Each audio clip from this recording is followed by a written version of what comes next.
Começa agora, Me Pega no Colo. Me pega do colo. Olá, eu sou a Fra Benedetti. Eu sou a Cris Cruel e esse é o Me Pega no Colo, o podcast do Mestrado Profissional Saúde Materna e Infantil da Universidade Franciscana. Na Central Técnica, Alan Carrion e Clenilson de Oliveira. O Me Pega no Colo é desenvolvido na rádio Web UFN. Hoje nós vamos falar sobre o tema Desafios no Puerpério. Então, passa o seu café, aqueça a água para o chimarrão, porque hoje nós temos duas convidadas especialistas nesse tema. Uma dobradinha excelente aqui, uma psicóloga, a Clara Monteiro, e uma enfermeira, a Flávia Pinhão Requia. Sejam muito bem-vindas. Obrigada. Eu vou começar conversando aqui com a Clara. Pode ser, Clara? Pode ser. Nós falamos que o tema do nosso programa de hoje é desafios no puerpério. Mas alguém que está aqui nos escutando pode não saber do que a gente está falando. Afinal de contas, quando falamos sobre puerpério, estamos nos referindo, assim, a qual momento da vida, a qual período? Conta para nós. É interessante, né? Porque a gente, como uma equipe multiprofissional, a gente pensa muito no aspecto biológico, né? E dentro disso, o puerpério, então, seria o pós-parto, de 40 dias, 60 dias pós-parto, né? Porque é quando o corpo da mulher voltou mais ou menos ao seu estado normal, né? E as coisas são ajustadas entre mãe e bebê. Já na psicologia, né, isso às vezes se estende. Então, quando alguém chega à clínica com essa queixa, essa demanda sobre o puerpério, às vezes é pós esses 60 dias, né? Então, é interessante pensar que é quando mãe e bebê estão ajustados na sua rotina, na sua dinâmica. Então, os efeitos da experiência puerperal podem se estender. Exato. Por alguns meses, chegando próximo a um ano da criança. A gente, em psicologia, fala em 2 anos até, né? Enquanto há um bebê, Exato. é possível que haja uma experiência de puerpério. Exatamente. Acho que esse é um bom parâmetro para descrever um puerpério. Se até os 2 anos a gente tem um bebê, é possível que haja ainda alguma experiência relativa a essa adaptação inicial. Perfeito, né? E o puerpério seria mais essa quebra, então, um momento mais resiliente, eu imagino, assim, um dos mais para uma mulher, né? Porque quando ela tem esse bebê, ela precisa se reencontrar. Então, né, se entender enquanto mãe, que é um papel novo para ela, que cai de paraquedas, assim, né? E, ao mesmo tempo, depois ir ressignificando esses outros lugares da mulher que ela ocupa, né, ocupava, se quer retomar, né? É, então, um exercício de resiliência. Então, vocês duas, né, trabalham numa clínica multiprofissional, isso, né? Então, Flávia, eu queria que tu nos contasse um pouquinho, assim, quais são os desafios, né, que levam as famílias, assim, a buscar esse atendimento multiprofissional para esse período do puerpério. Sim.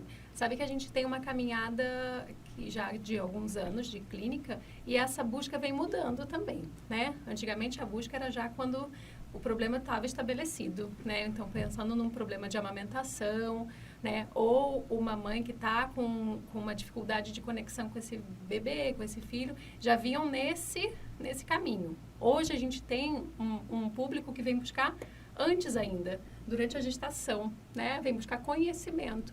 Eu acho que talvez pela massificação da informação mesmo, pelas redes sociais, a gente nota que as pessoas estão mais informadas e buscando mais ainda essa informação antes, tá? Pensando em desafios. O maior desafio é comecinho de puerpério, né? Os primeiros dias, assim. Então, é desafio com a amamentação, é desafio com a falta de sono, né? A dificuldade do bebê de dormir, enfim, né? Que pode acontecer ali no comecinho, muito ligado à amamentação também, né? E o que a Clara já falou um pouco também, dessa ressignificação dessa mulher, né? Desse papel de mulher, ou até questões fisiológicas também, desse puerpério para fisioterapia, né? Mais questões voltadas na parte da fisioterapia. Então, essas mulheres, essas famílias buscam nesse sentido, tanto com uma intenção, né? preventiva, assim, profilática, né? Antes que o problema de fato se manifeste, quero ver como é que é, quero me preparar, quero tentar prevenir alguma coisa, quanto em alguns casos quando já tem algum sintoma, algum sinal de que algo não vai bem. Isso.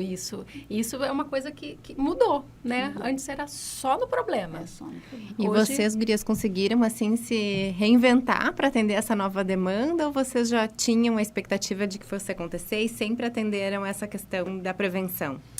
A gente já temos o nosso curso há uns Já é a 25ª edição do uns curso. 4, 5 anos, mas ele vem intensificando e tendo turmas mais regulares, um curso que é preparatório para os cuidados com o recém-nascido e amamentação. Então, é uma base ali para esse primeiro puerpério, né? E a gente tem tido mais procura agora.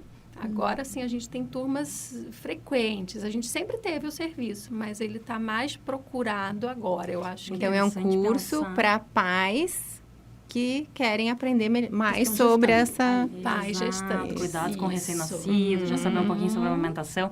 E é interessante pensar que nos primeiros cursos as mulheres gestantes iam. Agora os homens vão 100%, assim, né? Algumas avós a gente já teve, então a rede de apoio está presente também, cada vez mais. Que é bem legal. Bom, nós falamos aqui de uma atuação profissional em prol da prevenção, antes que o problema aconteça, e uma atuação profissional que já atua diante do problema.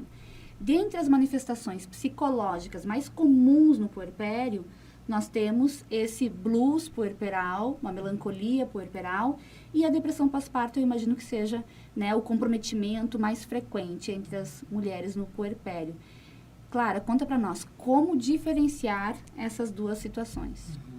Primeiro, se a mulher se sente triste pós-parto, não vá ao Google para tentar diferenciar. Estou com depressão pós-parto, né? Porque o Google vai te apavorar e vai dizer que provavelmente está em depressão pós-parto, né? Mas essa tristeza no puerpério, que se chama blues puerperal, baby blues, até. Blues como o tipo de som, o blues, né? Melancolia mesmo. Assim, ela acomete 80% das mulheres, assim. Então, eu vejo até como bem-vindo esses sintomas, porque é realmente aquilo que a gente fala da resiliência mesmo, né? Se é um período de ressignificar tanta coisa, de se remontar, de aprender a se conectar com esse bebê, então a tristeza, ela vai surgir, né? Então, tá tudo bem e mesmo assim a gente precisa, claro, de rede de apoio, às vezes rede de apoio profissional para passar, né, por isso. Mas a depressão pós-parto, quem precisa ficar mais atenta nisso, na verdade, é quem já teria um histórico de depressão, né? Porque o parto, o que é? Acaba sendo um gatilho para essa pessoa que já tem esse histórico, né? Então, além de uma tristeza comum, né? Ela pode desenvolver a depressão, né? Que já estava ali. Então, mas pode tomar um medicamento, pode amamentar ao mesmo tempo, né? Aí o psiquiatra também é bem-vindo, juntamente com a nossa equipe multiprofissional. Então, tem como sair dessa.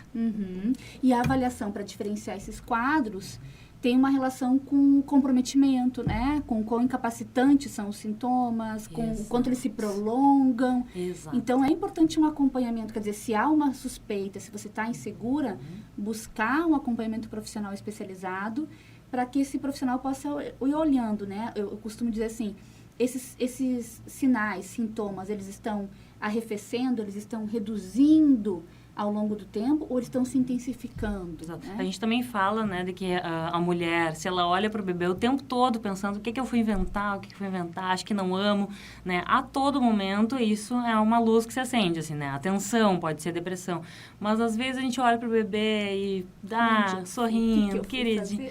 Se a gente olha para ele às vezes e pensa, mas eu amo, né, mas é lindo. Então essa onda, esse sentimento em ondas é bem-vindo, significa provavelmente que não é uma depressão ali, há um blues puerperal. A intensidade, a frequência, Exato. e ao longo do tempo, se isso vai se intensificando ou se vai perdendo força. Exato. É um Na conjunto, dúvida, avaliar com o profissional. Isso, buscar esse apoio profissional. Muito bem. Uma coisa que a gente fala bastante isso nos cursos ou até para nossa, quando a gente já está atendendo nesse pós-parto, é que essa mulher tenha rede de apoio, né? Porque o puerpério é tempestade, né? O puerpério não é calmaria, é tempestade mesmo, né? E aí depois a gente passa e a gente ufa, agora eu consegui, agora eu tô mais tranquila. E eu tive agora um caso de uma amiga minha que teve a nenê e falou assim, ai, Flávia, como é que você passou por isso? Eu falei, só porque eu tive rede de apoio, eu não passei por isso, né? Sozinha, eu passei por isso com uma equipe, né? Senão a gente não consegue, a gente precisa dessa rede de apoio mesmo. Seja rede de apoio familiar, seja rede de apoio de uma pessoa que tu contrate para trabalhar contigo, seja rede de apoio profissional. A gente precisa disso, né? Flávia tocou num ponto que eu achei bem, bem importante, que é isso, né?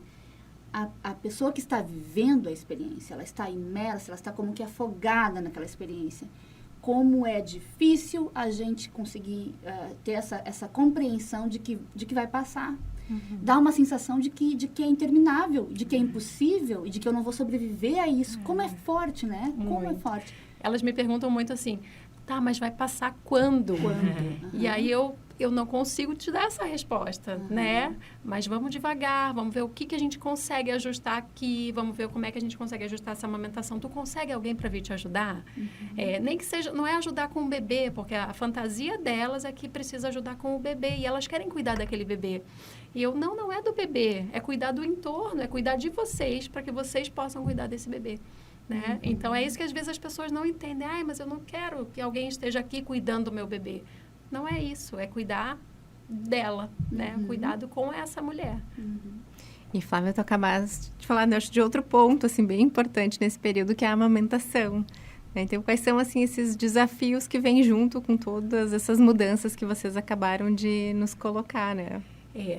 A amamentação, na verdade, a gente se prepara para a amamentação ainda no pré-parto, né, durante a gestação, mas a amamentação é uma caixinha de surpresa. Flávia, deixa eu já fazer um parênteses, porque quando a gente ouve assim, a gente se prepara né, durante a gestação para a amamentação, tenho certeza que alguém deve estar pensando, será que eu tenho que passar bucha, não sei, será que eu tenho que preparar como? Não, a gente se prepara com informação, na verdade. Preparo de mama, hoje em dia a gente nem recomenda, porque vocês vão notar durante a gestação que a própria mama já se prepara sozinha, né? É se preparar para o que vem, né? Se preparar para tempo de amamentação, para como é que é pega, posicionamento, isso tudo a gente tem muita informação e a gente precisa buscar isso antes, né?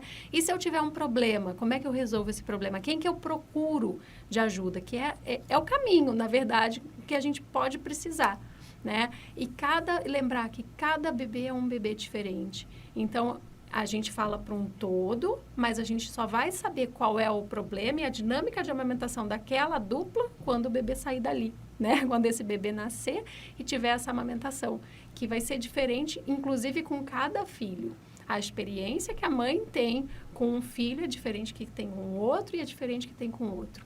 Né? Então, os problemas mais comuns é dificuldade de pega, dificuldade de ganho de peso, por exemplo, dos bebês, ou bebês com refluxo, bebês com outras questões relacionadas ao aleitamento materno, assim, a alergia à proteína do leite de vaca, tem outras questões que a gente pode também permear essa amamentação.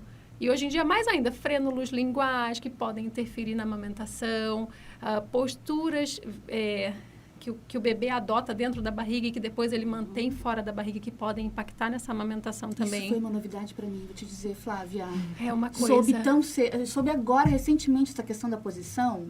É uma coisa incrível. Conversando com uma fisioterapeuta, especialista em bebê, eu fiquei chocada. Que o bebê pode nascer com torcicolo. E o meu segundo filho, que ficou pélvico, né? Sentadão lá, 4,70 kg e a criança sentada. E depois fiquei pensando, ele nasceu com um pezinho bem torto. Com tanta coisa que passou ali, eu não olhei, viu? Não olhei, mas devia ter alguma coisa do torcicolo, alguma coisa. Ainda bem que amamentou bem. Mas tanto detalhe pra gente É muita observar. coisa. Por isso que a amamentação... o que eu fazia de consultoria há 6 anos atrás é completamente diferente do que eu faço não hoje. Não me julgue pela minha história. Exatamente. E com certeza coisa. a Flávia deve ter passado Tu por já deve era pensar ótima assim. 6 anos atrás, Flávia. E aí a gente pensa assim, meu Deus, aquele bebê que eu vi lá atrás, aquele que tava isso. Devia ser um frênulo, devia ser isso, porque hoje eu tenho esse olhar. Mudou tudo. Hoje eu já vejo um bebê na rua que, assim, torcicolo. Aquele bebê que só mama na mama direita. Só na mama direita. É isso aí. Né? Um bebê que tem uma preferência de lateralidade. Provavelmente ele tem alguma tensão em algum lugar. Né? Então, é outro olhar que a gente tem agora durante a consultoria, né? E aí é encaminhar esse bebê, essa família para os outros profissionais, né? Ter uma rede de apoio profissional também, né? E olha só, eu acho que isso que a Flávia está falando, ela está falando de um percurso profissional. Olha, o que eu fazia 6 anos atrás, hoje eu faço completamente diferente. Tem coisas para as quais eu olho, eu não olhava, e outras que eu enfatizava talvez na consulta e hoje nem tem mais valor e importância. E esse mesmo movimento eu vejo nas avós, que quando observam, né, as suas filhas cuidando, dizem assim, nossa, filha, quando você era pequena eu não fazia isso por você, eu errei muito, eu não cuidei disso, não cuidei... Poxa vida, né? Como a gente precisa contextualizar isso tudo, né? O cuidado, ele está ali numa circunstância, num ambiente, se dá a partir de um certo conhecimento que se tem, uma mentalidade da época, e de uma geração para outra muda tanto. Se 6 anos muda, imagina, de uma geração para outra. Por isso que ainda falando sobre rede de apoio, né? Às vezes as avós, sim, têm essa tomada de consciência do tipo, eu não fiz isso, então pequei. E outras ainda querem dizer que estão certas, né? Que estavam certas. E vem dando pitaco nas nossas tentativas de amamentação, já vem oferecendo uma mamadeira. Antes do tempo, assim, que a mulher gostaria de tentar mais, né? E vem essa avó, talvez, atrapalhando. Né? A gente entende que a tentativa é de ajudar, né? Mas o que a gente fala da rede de apoio, como é que a rede de apoio pode ajudar essa mulher a superar o blues puerperal, as dificuldades de amamentação? É a família não atrapalhando, né? Estando ali, perguntando para essa mulher, o que tu precisa, né? Porque às vezes, assim, fazendo uma comida para ela, né? Nem é cuidando do bebê. Né? Ao mesmo tempo, o marido também, o pai desse bebê, né? Eu não gosto muito de usar o termo rede de apoio para os maridos, para o pai, porque, né, ele devia estar ali tanto quanto a mulher. E, para nossa alegria, cada vez mais os pais estão participativos mesmo. Mas ele, sim, deve entrar como rede de apoio para essa mulher, né? Entendendo, tendo empatia, sendo acolhedor. Assim como a rede profissional também, que a mulher deve se sentir acolhida por aquela rede profissional, né? Começando pelo pediatra, psicólogo, consultor em aleitamento se precisar, e toda essa rede, né? Aqui ela se sentir confortável, né? Esse é o caminho. Agora, evitar o isolamento também é importante, né? Porque nessa disputa sobre qual a melhor forma de cuidar, muitas vezes a mulher, as famílias, os casais se isolam logo após o nascimento da criança, né? Fazem algumas barreiras. Eu entendo que estão se defendendo daquilo que eles sentem como uma invasão. Eu entendo isso. Mas o isolamento pode ser tão perturbador, difícil, quanto a invasão, né? A gente tem que ter um cuidado. Tem que saber dosar. Eu brinco assim, ó, bastante. Faz aquele ouvido seletivo, né? Deixa falar, vão falar. Algumas coisas você pode até responder, não responder brigando, mas responder, porque eu fazia assim, sim, mas é que teve essa mudança, agora a gente entende que é melhor a gente tentar no peito, se precisar dar complemento que seja do próprio leite materno, e as coisas mudaram, porque o leite é o melhor para o bebê, o nosso leite materno é melhor, então, e explicando para aquela família por que mudou.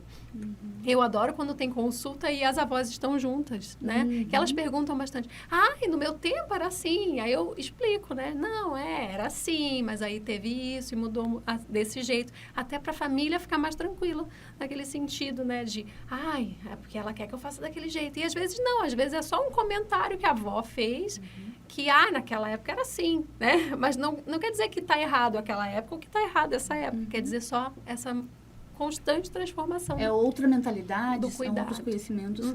Agora, gurias, vocês não estão pensando aqui que teria que ter na clínica de vocês, e para quem está nos ouvindo aqui que é profissional também, fica a dica, um programa para avós. Perfeito. Só para avós. Gente com bolinho, com chá. Olha que os avós, Fica as a avós. dica. Um programa de verdade, gurias. Eu acho isso muito gostoso. Eu acho que os avós iam procurar bastante, viu? Eu entendo que muitos avós hoje se tornam avós e ainda estão muito ativos. É diferente também da avosidade de 20, 30 anos atrás. Estão muito ativos. Não vão ficar em casa, também não vão se envolver talvez tanto com o cuidado aos netos, porque tem outros interesses, enfim, né? Acho que também tem um recorte de classe aqui que a gente está falando. Mas, de qualquer maneira, uma atualização para os avós, né? A mentalidade do século XXI. Vamos assumir aqui o que tem de novo, o que está sendo válido agora, o que os casais que se tornam pais e mães agora esperam, quais são as expectativas, atualização para avós. Olha, ótima ideia. Adorei. Eu acho que isso aí vai render. Vai. Já fica uma dica para o próximo curso que a gente vai lançar, então. Isso aí. Lançamentos. E, gurias, eu também fiquei pensando assim, né? Principalmente para Flávia, assim, às vezes a mulher vai para a consultoria de aleitamento, faz esse preparo todo, Mas aí chega, né, na hora que o bebê tá ali com ela e ainda precisa de ajuda, tem que chamar de novo o profissional. E às vezes eu acho que aparece essa questão, né, de, eu não sou capaz, eu não consigo, eu tive que chamar de novo. Isso eu acho que é bem frequente, né? Porque a gente também tem uma história de, não, eu já fiz tudo que eu tinha que fazer, agora vai sair tudo bem, né? Vai sair já assim, ó. aqui, que ela vai pensar se eu chamar... Ou aquela, né, que faz um atendimento com a consultora e tá tudo resolvido. E aí, ironicamente, o que me acontece na minha terceira filha? Eu tive dificuldade de amamentação. Teve, Flávia?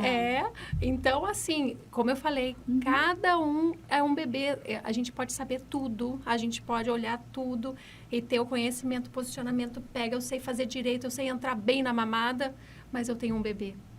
Eu tenho um bebê que pode ter uma tensão, que pode ter uma língua presa, que pode ter um torcicolo congênito. Que tu tá conhecendo. Que eu tô conhecendo e que eu não sei quando ele tá com fome, quando ele tá desconfortável, quando ele só quer ficar...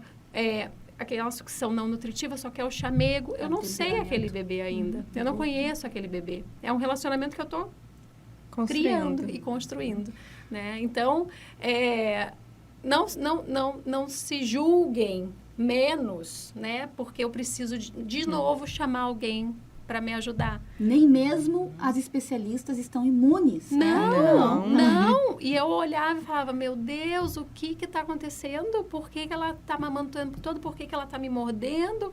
E eu não queria olhar, né? Eu chamei uma amiga, eu falei, vem aqui olhar. Porque eu nem quero ver se ela tem a língua presa, eu nem quero ver o que ela tem. Porque eu sou mãe, eu estava no papel de mãe ali, né? E claro que foi difícil o começo, mas eu brinco que a gente chega na amamentação da novela, né? Se a gente persistir, passar pela tempestade, vai chegar na calmaria, né? E vão ter outras mini tempestades depois. Mas pensando na amamentação, naquele turbilhão do começo, peçam ajuda profissional. Não, e quantas vezes forem necessárias. Mas é um investimento mais alto. Guardem o dinheiro do enxoval, aquelas coisas, às vezes, que a gente não usa, né? Ou até da fórmula, né? Que se a gente for contabilizar, é muito mais caro. A conta vem mais alta depois. Guardem esse dinheiro e invistam em uma consultoria. Vale a pena, né? Vale a pena porque a amamentação não é só o benefício nutricional para esse bebê, é um benefício para o resto da vida, né?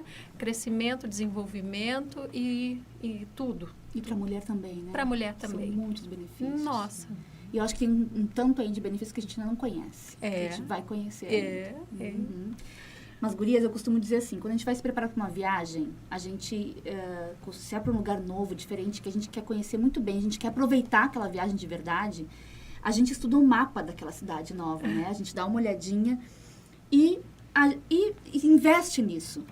Investe. É assim, mais ou menos, fazer o curso, aquele curso preparatório de famílias, a gente investe, a gente quer que dê muito certo aquela viagem. Mas consultar o mapa da cidade que a gente vai conhecer não é o mesmo que estar lá, percorrer as ruas, sentir os cheiros, né? Pular na poça d'água, pegar uma chuva, uma tempestade no meio da viagem, todas as intempéries, né? Então, agora, o fato de estar lá ser muito diferente de estudar o mapa, significa que eu não devo estudar o mapa? Não, eu devo estudar o mapa, porque afinal de contas faz muita diferença, né? Passar uma tempestade numa cidade que eu não conheço nem o mapa, né? É muito mais complicado do que... Então, assim, ter uma mochilinha, né? Mesmo que aquelas ferramentas não sejam as ideais, mas eu tenho uma mochilinha, eu tenho como fazer um jogo de cintura aqui. Exatamente. Então, mas assim, deixar um espaço, eu costumo dizer, um espaço psíquico, assim, né?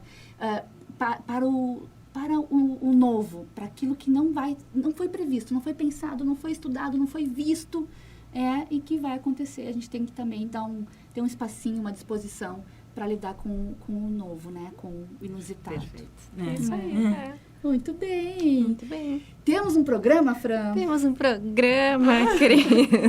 Acompanhem nas redes sociais, enviem os temas e convidados que vocês gostariam de ouvir no Me Pega no Colo. Meu Instagram é @Fran_Benedetti, o do mestrado é @mestradoprofmi.